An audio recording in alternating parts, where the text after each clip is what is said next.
Senhor, crianças, como é que vocês estão? Já estamos aqui para mais uma aula da sala primários da revista da CPAD. Nossa aula 8 já, Jesus ressuscita o filho da viúva. E é muito bom estar aqui mais uma vez. Aproveitando que Jesus está presente em todos os lugares, vamos falar com ele para que ele nos ensine mais uma vez.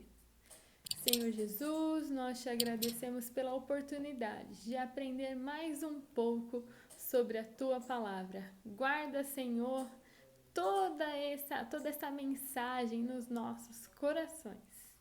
Em nome de Jesus, amém.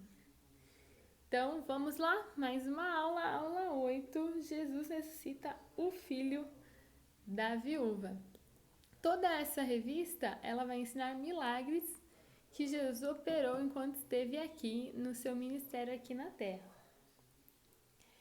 E o texto para a gente decorar, memória em ação. Eu vim para que as ovelhas tenham vida, a vida completa. João capítulo 10, versículo 10. Vamos lá de novo então, João capítulo 10, versículo 10 diz: Eu vim para que as ovelhas tenham vida e a vida completa. Jesus nos disse isso. Jesus, ele está olhando para nós, se a nossa vida está triste, se a nossa vida está alegre, porque ele se importa com a nossa vida, ele não quer que a nossa vida seja uma vida sem esperança. Ele quer que nós tenhamos uma vida completa. Isso é possível somente para quem encontra Jesus.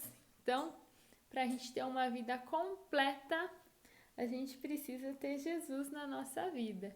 E ele está nos olhando. Os dias que a gente está assim triste, ele vem, ele interfere, ele muda a situação, porque ele quer que a nossa vida seja uma vida completa.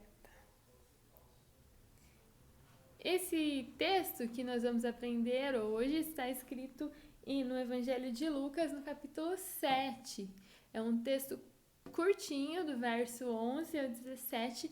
Se você é da lição do primário, você já sabe ler, né? E é bom para a gente treinar. Quanto mais a gente lê, mais a gente se apaixona pela Bíblia e melhor vai ficar a nossa leitura. Vou ler com vocês. Evangelho de Lucas, no capítulo 7, do verso 11 ao 17. Vamos lá? E aconteceu que no dia seguinte ele foi à cidade chamada Naim, e com ele iam muitos de seus discípulos e uma grande multidão. Então, onde Jesus estava, uma grande multidão, e também os seus discípulos estavam o seguindo.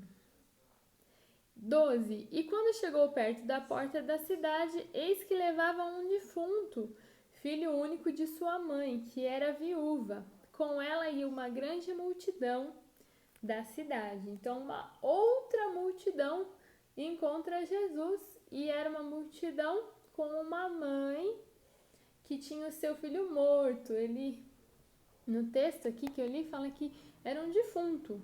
E Jesus, olhando aquela situação e vendo-a, o Senhor moveu-se de íntima compaixão por ela e disse-lhe: Não chores. E chegando, tocou o caixão, e os que o levavam pararam. E disse: Jovem, a ti te digo, levanta-te. E o defunto assentou-se e começou a falar. E entregou a sua mãe. E todos se apoderou o temor e glorificavam a Deus, dizendo: Um grande profeta se levantou entre nós, e Deus visitou o seu povo. E correu dele essa fama por toda a Judéia, por toda a terra circunvizinha. Então, nessa história, Jesus está vindo com os discípulos e uma grande multidão em direção à cidade de Naim. E nessa cidade saía um cortejo. O que é um cortejo? É uma multidão que está saindo de um velório, né, acompanhando os familiares, indo até o sepultamento. E Jesus contra essa multidão e vê aquela mãe e ele se compadece dessa mãe. Olha só, Jesus com a multidão que o seguia pelos milagres para aprender dele e uma outra multidão, que é a multidão que estava com a família, com aquela mãe que era viúva, ou seja, já não tinha um marido e tinha perdido seu único filho. Então ela não tinha mais ninguém. Não tinha um marido, não tinha um filho. E naquela época, para as mulheres trabalhar era mais difícil. Hoje em dia, nós trabalhamos, as mulheres também trabalham, mas naquela época eram os homens. E como ela ia se sustentar se ela nem tinha os filhos, o filho tinha morrido e também não tinha marido? Ela já estava numa situação difícil e muito triste, porque ela ia ficar sozinha. Mas Jesus, ele vai lá falar com ela. Jesus sente a dor que ela estava sentindo e vai lá e fala com ela: olha, não chora mais. Ele consola e opera um grande milagre. Olha só o que Jesus faz. Essa figura eu peguei da internet, né? Ela demonstra muito isso. A mãe que estava chorando de tristeza agora está chorando de alegria. Jesus chegou e o filho dela se levantou. Jesus chega naquele caixão e fala: levanta. E o menino levanta. Olha que alegria, Jesus muda aquela situação. Essas figuras também demonstram, antes, uma mãe chorando no meio da multidão, e agora Jesus, junto com essa mãe e o filho.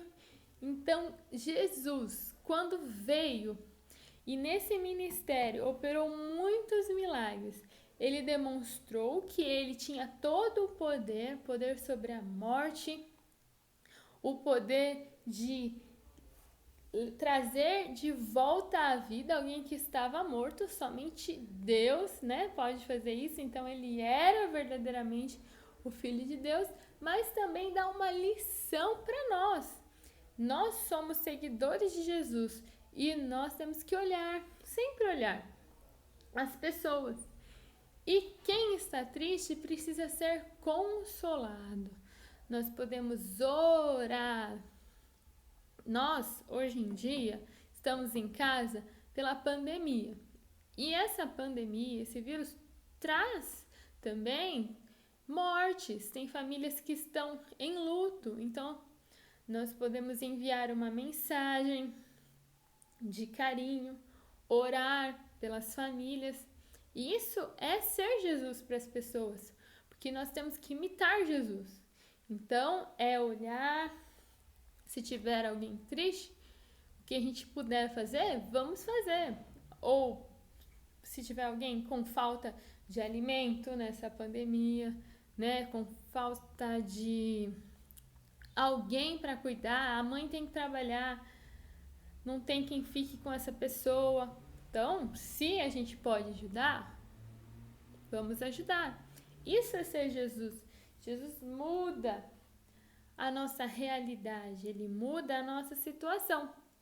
Ele não nos quer tristes, ele quer nos ver com uma vida completa, como disse o nosso texto áureo, o texto que a gente precisou memorizar. Jesus veio para que as ovelhas tenham vida, mas uma vida completa. Isso é para todos, né? Não é só alguns. Se a gente puder transformar a realidade de outras pessoas, vai ser muito bom. Nós estamos sendo cristãos. Isso é o cristianismo. Orar, abençoar, porque a situação pode mudar e pode ser através de nós, as nossas orações, porque assim Jesus vai entrar na história das famílias. Ele entrou na história da minha família, na história da sua família, e ele quer entrar na história de outras famílias, né? Nós vamos evangelizar quando a gente levar as palavras de Jesus e sempre são de conforto, de consolo. Sabe o que é isso? Transformar uma tristeza em alegria. Mesmo que situações difíceis aconteçam, depois, que Jesus ele entra na história, ele pode transformar numa situação feliz, porque Jesus ele tem o Consolador, que é o Espírito Santo, e ele vem e nos conforta, traz um sentimento de calma e paz, mesmo em situações que estejam difíceis e tristes. Deus abençoe, essa foi a nossa aula. Jesus ressuscita o filho da viúva de Naim e ele também está nos nossos dias entrando nas nossas casas. Deus abençoe, um ótimo domingo, fiquem com Deus.